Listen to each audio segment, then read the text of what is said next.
नमस्कार मंडळी, तुम्हा सर्वांचं स्वागत आहे आपल्या नवीन व्हिडिओमध्ये.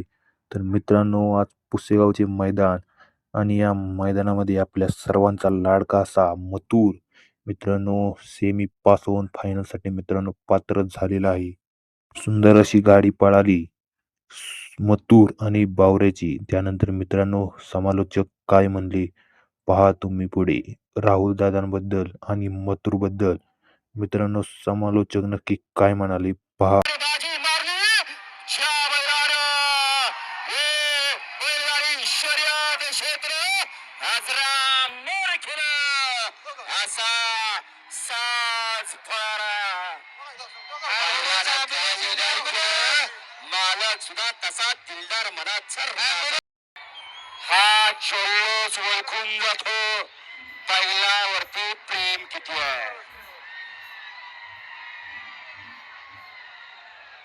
सगळ्यांच्या तोंडावरती हास्य आणि एकच या ठिकाणी